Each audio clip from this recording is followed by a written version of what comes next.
So the announcements related to the capital gain tax made in the budget for the real estate sector. How negative is that for the entire segment and for you?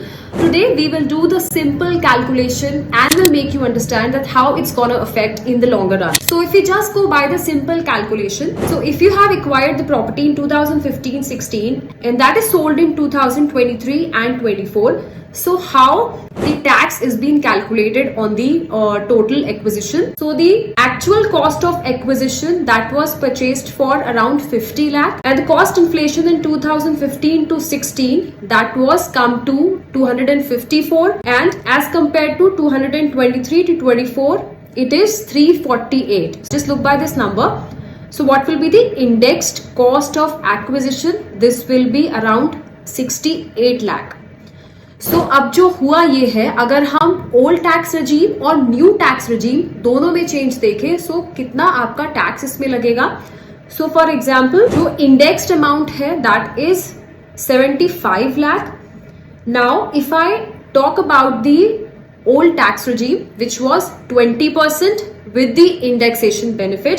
So if we calculate the cost of acquisition for that which was around 68 lakh, LTCG जो था उस पे 20% के हिसाब से आपका आएगा around 6 lakh something. अब उस पे जो हमारा टैक्स बनता था वो टैक्स बनता था हमारा अराउंड 1,29,000. 4% का सेस उसमें ऐड कर दें विच कम्स टू 5,000. तो हमारा टोटल टैक्स होता around 1,35,000. That was the old process. लेकिन अब जो चेंजेस हुए हैं, अब जो न्यू रेजीम के अकॉर्डिंग आपको कितना पड़ेगा?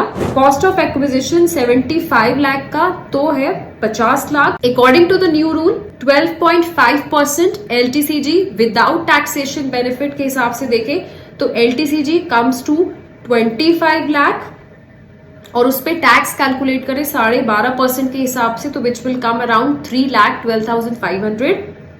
सेस 4% का हो गया 12,500. तो आपका टोटल टैक्स लाइबिलिटी आपकी बनी 3,25,000. So that is the difference. What do you think? Tell me in the comment box.